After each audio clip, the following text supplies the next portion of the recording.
नमस्कार, मैं मनभूषण कुमार आप सबों को मैं अपने YouTube चैनल पर स्वागत करता हूँ। मकर संक्रांति का पर्व आज समाप्त हो गया है। सूरज भी उत्तरायण की ओर चल पड़ा है, लेकिन जो यक्ष प्रश्न है वह बिहार की राजनीति है। बिहार की राजनीति सभी लोग पूरे भारत से टकटकी निगाह से बिहार की तरफ देख रहे हैं और उसका सबसे बड़ा कारण है कि नीतीश कुमार की अविश्वसनीय राजनीति। इतने सलीके से नीतीश कुमार अविश्वास से जुड़ गए हैं कि हर दिन लोग यह चिंता करता है कि नीतीश आज भाग जाएंगे तो कल भाग जाएंगे। हालांकि नीतीश ने लालू प्रसाद जी के घर जाकर, जो 10 सर्कुलर रोड है, राबड़ी जी का निवास है, तो वहां जाकर उन्होंने दही चूड़ा खाने का काम किया। लेकिन सब लोग यह सवाल उठाते हैं कि नीतीश कुमार को इस बार लालू प्रसाद ने राज तिलक नहीं लगाया।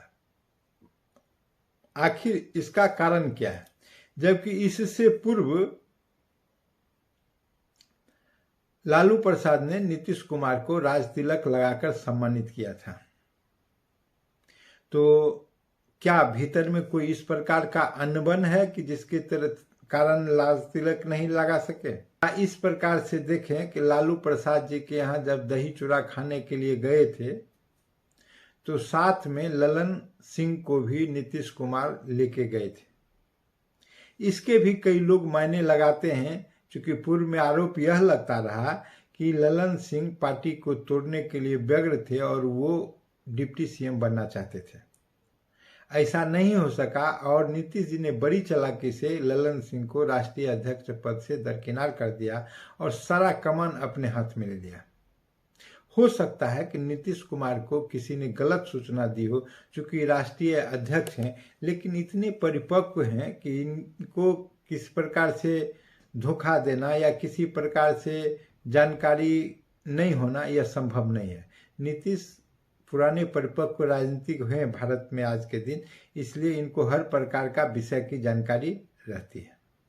तो यह देखें, और इस प्रकार से यह बात भी तय है कि नीतीश वेट एंड वॉच की स्थिति में है।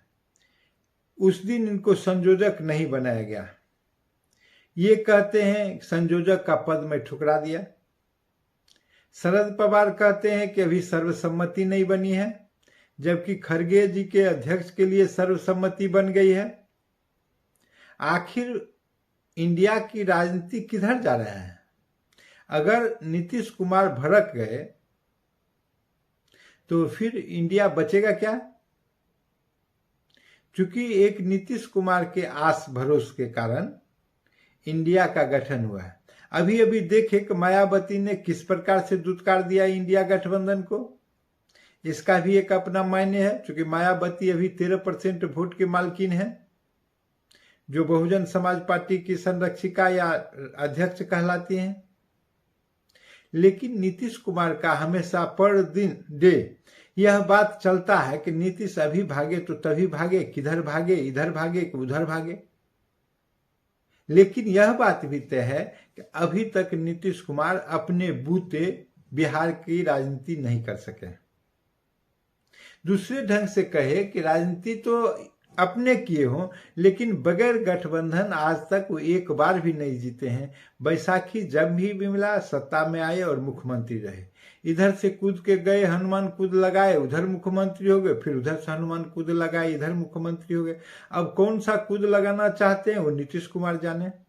लेकिन इंडिया गठबंधन में अभी भी प्रतीक्षा चल रहा है, इसीलिए कि इंडिया गठबंधन के लोग अभी नीतीश कुमार पर कोई करारा प्रहार नहीं कर रहे हैं। इसीलिए कि 40 सीट वाली बिहार में जो लोकसभा है और 241 सीट वाली विधानसभा है, उसमें क्या होगा कुछ कहना मुश्किल है। और दोनों पक्ष से नीतीश यह वार्ता कर रहे हैं कि विधानसभा का चुनाव लोकसभा के चुनाव के साथ करा दिया जाए। इसकी पूरी तरह से वो तैयारी कर रहे हैं। यह बात तय है कि इधर रहे या उधर रहे, विधानसभा का चुनाव लोकसभा के चुनाव के साथ ही नीतीश कुमार कराएंगे। उसकी तरफ इनका जो कैबिनेट का बैठक होता है, एक एक बैठक उसके तरफ बढ़ता जा रहा है। यह साधारण घटना नहीं है, और यह घटना नहीं है तो यह दिखेगा कि विधानसभा का चुनाव भी लोकसभा के चुनाव के साथ बिहार का हो जाए।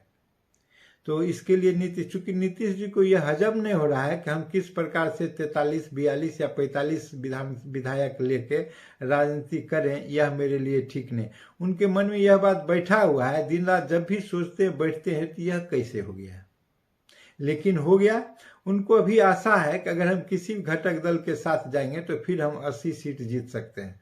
फिर अगर 2024 में विधानसभा का चुनाव हो जाए तो उसके तरफ वो सतत प्रयत्नशील हैं, और उनके लोग वार्ता भी कर रहे हैं। अभी राज्यसभा के उपसभापति भी आए थे, नीतीश कुमार जी से बातचीत किया था।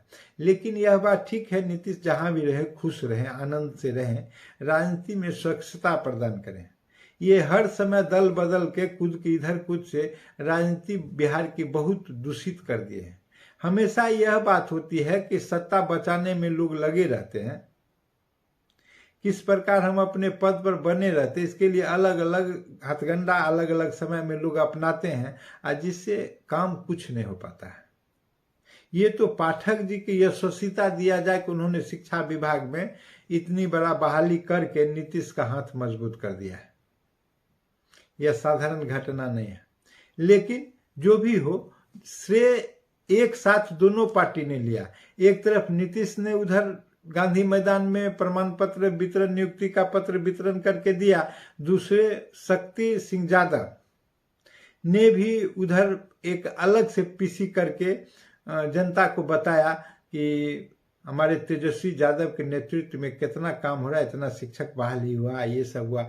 यह सारे काम जो हो रहे हैं वो तेजस्वी यादव के दबाव में नीतीश कुमार कर रहे हैं।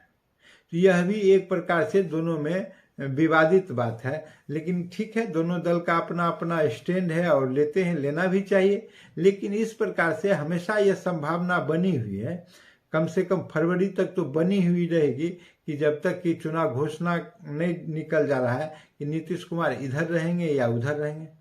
फिर एक चर्चा यह भी है कि मुकेश सहनी मुजफ्फरपुर से बीजेपी के टिकट पर लड़ेंगे। सभी लोग अपने अपने अवसर के तलाश में हैं। अब जिसको जहां अवसर लग जाए वहां राजनीति चल देगी। इस प्रकार से आप देखें तो बीजेपी की एक और रणनीति बन के आ रही है कि जो लोग अभी 17 आदमी जीते हुए हैं, इसमें से 10 आदमी जो लोकसभा के सदस्य हैं उनका टिकट कट जाएगा, और नए चेहरों को टिकट देकर लोकसभा भेजा जाएगा। फिर कुछ ऐसी बात भी आ रही है कि कुछ राज्यसभा के सदस्य हैं तो उनको भी लड़ाया जा सकता है, जिसमें विशेषकर भूमिहार जाति से आते हैं, जो विवेक हैं, या वहाँ बेगूसराय के एक राकेश सिन्हा है, वो भी मनोनीत राज्यसभा के सदस्य हैं। तो इन लोगों के बारे में कहा जाता है कि इसमें से कोई एक को लोकसभा लड़ाया जा सकता है। यह स्थिति बनी, और बिहार के संदर्भ में बिहार का एक समीकरण, ये त्रिकोणीय जो अभी बना हुआ है काफी दिनों से, 2005 से यह समीकरण बना हुआ, यह ठीक नहीं है।